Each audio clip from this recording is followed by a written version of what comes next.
कई सौ साल पहले पहाड़ों से घिरे एक गांव में लोग सुकून से रहते थे।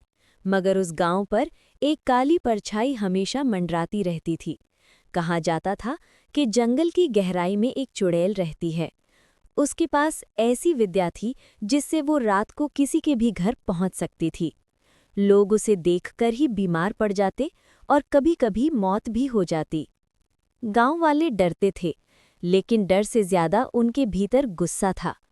एक दिन उन्होंने हिम्मत जुटाई और मशालों व लाठियों के साथ चुड़ैल के घर पर धावा बोला। चुड़ैल ने लड़ाई की, मगर अकेली थी। भीड़ ने उसे आग में जला डाला। मरते मरते उसने कसम खाई, तुम सबको मेरे मरने की कीमत चुकानी होगी। मैं लौट कर आऊंगी। मेरे बदले की आग एक दिन इस गांव को भस्म कर देगी। उस रात गांव के किनारे एक अनाथ लड़का रोते हुए अपने झोपड़े में बैठा था। उसका नाम आदित्य था। माता पिता की मौत के बाद गांव वाले भी उससे दूरी बनाए रखते थे। उसी समय धुएं और राख से निकली चुड़ैल की आत्मा उसके सामने प्रकट हुई। वो बोली, लड़के, तुझे सब ने ठुकराया है।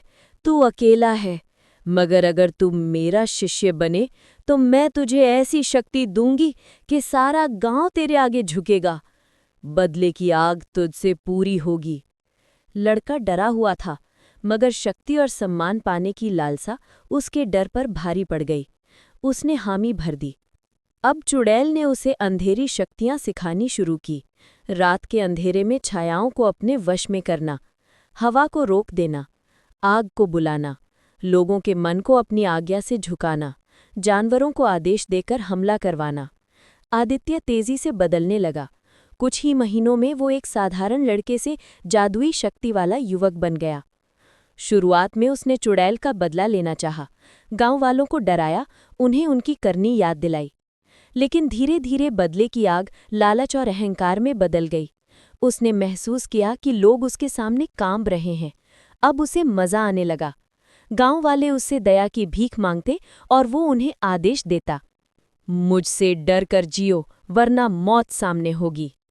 लोग उसे भगवान समझने लगे, मंदिरों में उसके नाम की आरती गाने लगे, मगर हकीकत में वो एक आतंक बन चुका था। चुड़ैल की आत्मा ये सब देख रही थी। उसने दुखी होकर कहा, मैंने चाहा था कि तू मेरा बदला ले, मगर तू तो खुद राक्षस बन गया। लेकिन अब आदित्य पर किसी का वश नहीं था। उसने यहाँ तक कहना शुरू कर दिया, मुझे अब किसी चुड़ैल की जरूरत नहीं।